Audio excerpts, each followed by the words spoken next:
Number one, put God first. Put God first in everything you do.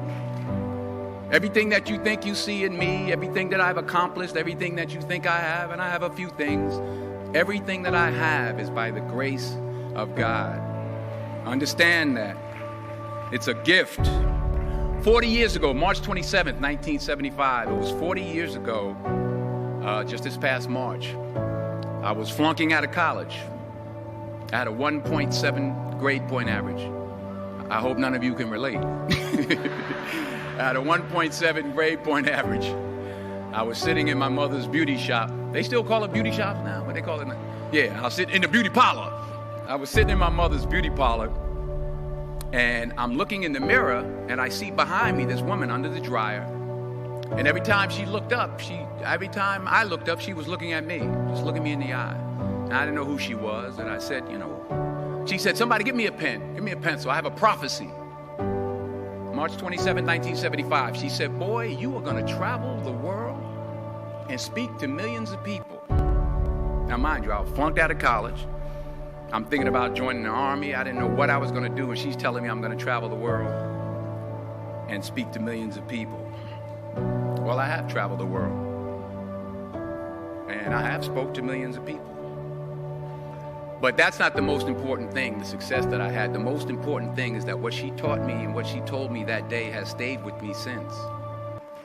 I've been protected. I've been directed.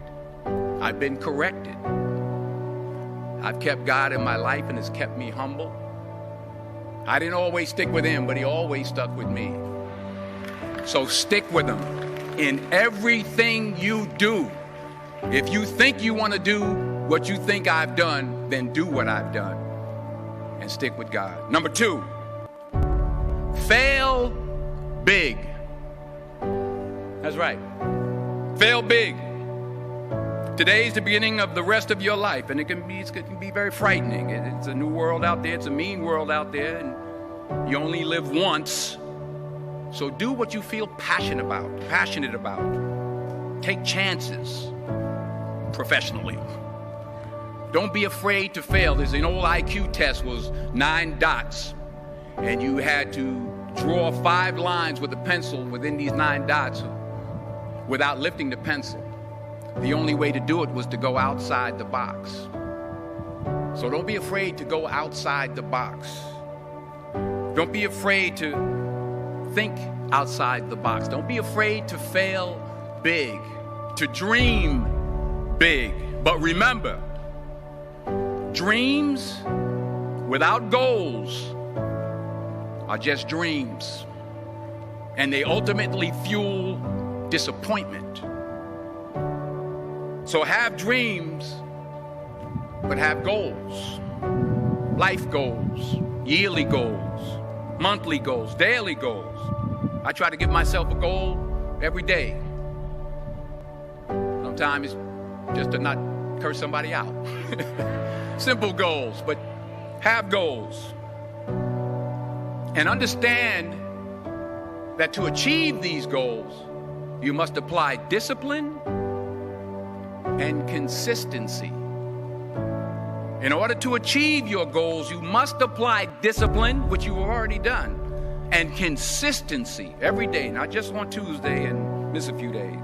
You have to work at it every day. You have to plan every day. You've heard the saying, we don't plan to fail, we fail to plan.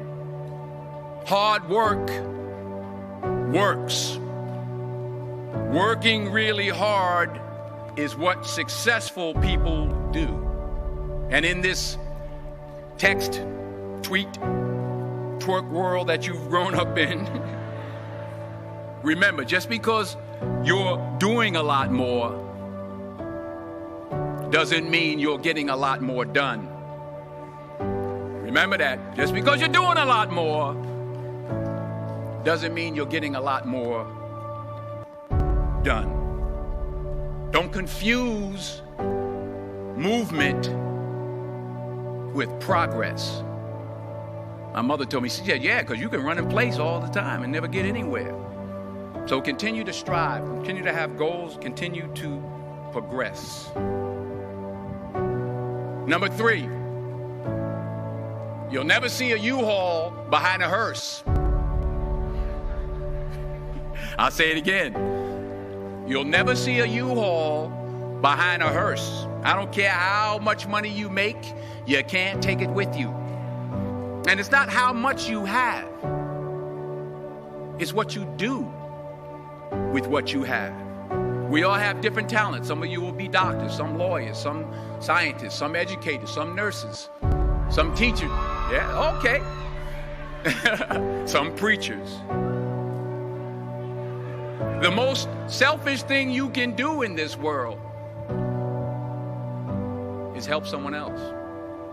Why is it selfish? Because the gratification, the goodness that comes to you, the good feeling that I get from helping others, nothing's better than that. Not jewelry, not big house I have, not the cars, but it's the joy. That's where the joy is, in helping others. That's where the success is. Finally, I pray that you put your slippers way under the bed tonight, so that when you wake up in the morning, you have to get on your knees to reach them. And while you're down there, say thank you for grace. Thank you for mercy. Thank you for understanding. Thank you for wisdom. Thank you for parents. Thank you for love. Thank you for kindness. Thank you for humility. Thank you for peace. Thank you for prosperity. Say thank you in advance for what's already yours. That's how I live my life. That's why I am, one of the reasons why I am today.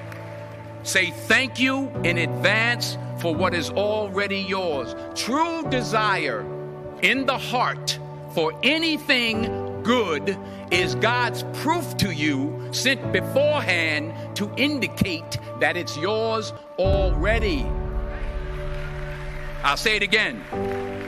True desire in the heart, that itch that you have, whatever it is you want to do, that thing that you want to do to help others and to grow and to make money, that desire, that itch, that's God's proof to you, sent beforehand already to indicate that it's yours. And anything you want good, you can have. So claim it. Work hard to get it. When you get it, reach back. Pull someone else up. Each one, teach one. Don't just aspire to make a living. Aspire to make a difference.